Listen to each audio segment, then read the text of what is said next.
Hello, എല്ലാവർക്കും സുഖം. നമുക്കൊന്നൊരു variety പിടിച്ചാലോ? Cheesy ആയിട്ടുള്ള ബീഫ് മസാല ദോശ ഉണ്ടാക്കാം. അതിന് വേണ്ടിയിട്ട് ബീഫ് എടുത്തത് മിക്സിയിൽ ഇതേപോലെ ചെന്നം പിന്നെ അടിച്ച് നല്ല പേസ്റ്റ് പരുവത്തിയാക്കിയതിന് ശേഷം അതൊരു കുക്കറിലേക്ക് ഇട്ട് കുറച്ച് മഞ്ഞപ്പൊടിയും മുളക് പൊടിയല്ല, മഞ്ഞപ്പൊടിയും കുരുമുളകും ഉപ്പും ചേർത്ത് ക്യാരറ്റ്, ബീൻസ്, ഉരുളക്കിഴങ്ങ്, സവാള, ആവശ്യത്തിന് ഉപ്പ് ഇതെല്ലാം കൂടി ഇട്ട് നല്ലതായിട്ട് ഫിസിലടിക്കുക. ഒരു 7-8 ഫിസിലടിക്കട്ടെ. അപ്പോഴത്തേക്ക് നല്ല സൂപ്പറായിട്ട് വേവും. അപ്പോഴത്തേക്ക് ഒരു പാൻ എടുത്ത് കുറച്ച് എണ്ണ വിത്ത് അതിലേക്ക് കുറച്ച് തക്കാളിയും ഉള്ളിയും അതേപോലെ വറ്റൽമുളക്, കറിവേപ്പില, അതേപോലെ നമ്മുടെ വെളുത്തുള്ളി ഇതെല്ലാം കൂടെ ജസ്റ്റ് ഒന്ന് റോസ്റ്റ് ചെയ്ത് അത് അടിച്ചെടുത്ത് ഇതേപോലെ മാറ്റി വയ്ക്കുക. ആവശ്യത്തിന് ഉപ്പും കൂടെ ഇട്ട് കൊടുക്കണം കേട്ടോ.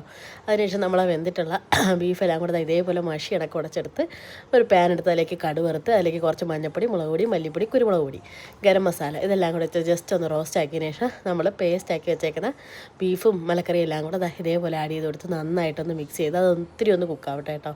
അത് ഏകദേശം നന്നായിട്ട് വെന്തിട്ടുണ്ട്. എന്നാലും ജസ്റ്റ് ഒന്നുകൂടെ ഒന്ന് അരപ്പൊക്കെ പിടിച്ച് നല്ല സെറ്റ് ആകുമ്പോഴത്തേക്കും നമ്മുടെ മാവ് ഇവിടെ സെറ്റായിട്ടുണ്ട്. അതൊരു പാൻ എടുത്ത് അതിലേക്ക് കുറച്ച് എണ്ണ അല്ലെന്നുണ്ടെങ്കിൽ നെയ്യ് തൂവിയതിന് ശേഷം കുറച്ച് വെള്ളവും തളിച്ച് ഇതേപോലെ ഒന്ന് പരത്തി സൂപ്പറാക്കി എടുക്കുക.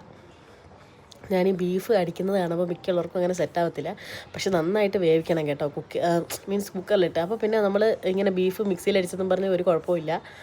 അതേപോലെ തന്നെ ഇത് ആദ്യമായിട്ട് ഉണ്ടാക്കിയതായിട്ടോ. പക്ഷേ സൂപ്പർ സാധനമായിരുന്നു. എന്നിട്ട് ഇതേപോലെ ദോശമാവൊക്കെ പരത്തി കൊടുത്തതിന് ശേഷം നമ്മൾ ഉണ്ടാക്കിയിട്ടുള്ള തക്കാളിയുടെ ചട്നി ഇതേപോലെ ഒന്ന് സ്പ്രെഡ് ചെയ്ത് കൊടുക്കുക. സ്പ്രെഡ് ചെയ്തിട്ട് നമ്മുടെ ബീഫ് മസാലയും കൂടെ വെച്ച് കൊടുക്കുമ്പോഴത്തേക്ക് സംഭവം സെറ്റ്. പിന്നെന്താ, ഇത് സൂപ്പർ ടേസ്റ്റായിരുന്നു. അതേപോലെ തന്നെ ഇതിന് നമുക്ക് സാമ്പാറോ ചട്നിയുടെ ഒന്നും ആവശ്യമില്ല. എന്നാലും സാമ്പാർ ഉണ്ടായിരുന്നു കേട്ടോ.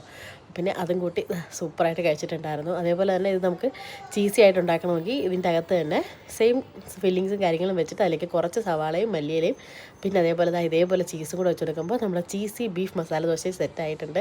അപ്പോൾ അത്രയേ ഉള്ളൂ. ചാനൽ ആദ്യമായിട്ട് കാണുന്നവരൊന്ന് സബ്സ്ക്രൈബ് ചെയ്ത് സപ്പോർട്ട് ചെയ്യാൻ മറക്കല്ലേ.